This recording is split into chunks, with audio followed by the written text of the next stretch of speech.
So I talked about FRET being the transfer of fluorescent energy between those two fluoropoles. That transfer is only possible if these two proteins interact together. Then the distance between these two fluorescents is close enough, then fluorescent energy transfer will be possible. And the question is, how would you detect this transfer of interaction, fluorescent transfer?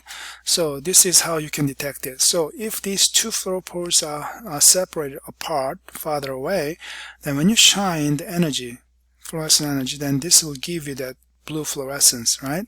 But if they come together very close to each other, then when you shine the UV, maybe the fluorescent energy, that energy, the fluorescent energy that should come out of this blue fluorescent fluoropole will be actually received by this yellow fluorescent fluoropole, and then that energy will be emitted as yellow fluorescence. Okay, so in this case you will see the blue fluorescence, but in this case, although you give the same energy input, what you're going to see is a yellow fluorescence. Okay, so in this case there's no interaction between these two fluoropoles, but in this case there is an interaction between these two fluoropoles, and the interaction is only possible if there are two proteins that are interacting together. Only that will bring these two fluoropoles together.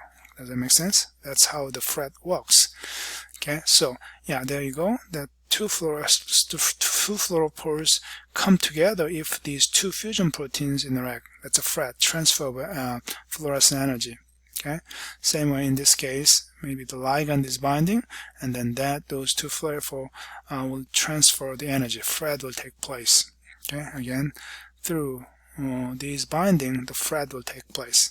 Okay, so that's how FRET works. So you can play this animation in this dress to understand the process. Okay, so I told you about how many different methods. FRET is one of them. It's done inside of a cell, so it's in vivo detection method, right?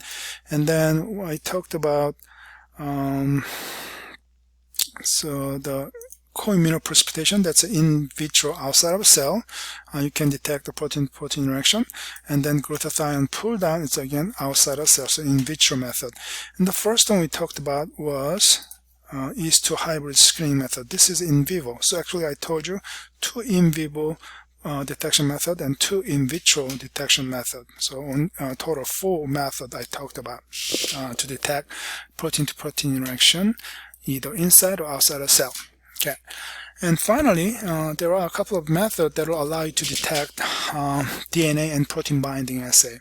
Okay, so there are many proteins that will bind with DNA, especially specific DNA sequences. Okay, so there are a lot of DNA binding proteins, so-called. So can you detect that DNA to protein binding?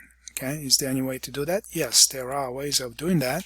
First one is in vivo assay called DNA1 footprinting assay.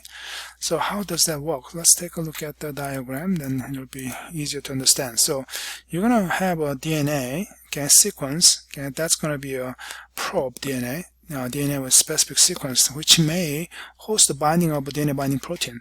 But you don't know if that's the case or not. Okay, you want to test it out, right? So then that DNA can be labeled with some kind of signal, maybe a radioactive isotope or some kind of luminescence. But this probe will be radio labeled. Okay, and once that's done, and this DNA can be incubated with the cellular proteins that is isolated from the cell. If there's a protein that binds with this DNA, of course that binding will take place maybe inside of a cell.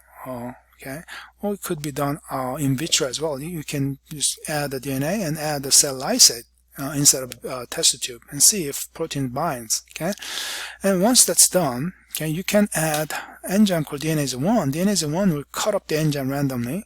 Okay, whenever the DNA is naked without binding protein, it's going to cut up. Okay, so there's that protein, the DNA. Okay, treated with DNase-1, and there's another control DNA that is not bound with the protein, that is not added with the cellular lysate, and that'll be also treated with the DNase-1. So you're gonna, after treating with the DNase-1, you're gonna add those treated DNA, probe DNA, into the gel electrophoresis, and then you're going to see the pattern of the DNA cut pattern on the gel. That's how it works. If there's a binding between the protein and the DNA, there's some part where DNA is not chopped up compared to the maybe naked DNA that is chopped up in the different maybe pattern. Let's say this one and maybe this one is different because there was a DNA protected by the protein bind around that area.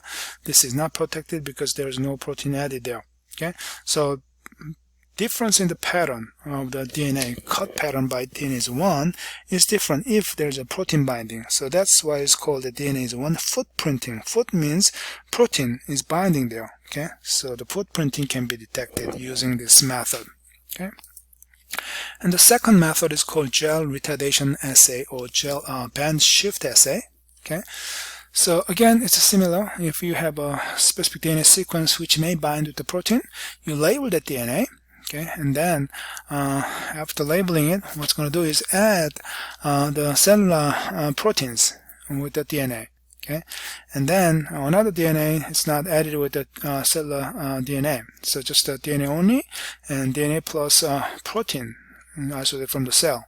Okay, and then incubate it and then run them on a gel and see how they migrate. The DNA is migrating. So this is not an STS page. This is a non-denaturing gel. So if its DNA is bound with the protein, they will migrate together. So naked DNA only and DNA treated with the protein and protein together. If the band pattern is shifting, okay, is retarded, okay, because there is a protein bound to it, then that means yes, your DNA is actually binding with the protein. It's a band shift assay. Okay, so yeah, a simple way of detecting if your DNA is binding with the protein or not. It's a band shift assay. Okay, second assay that you can easily use to see if there's any protein binding on the DNA or not. So that we talked about two different methods. DNase 1 footprinting and band shift assay. Okay, that's it.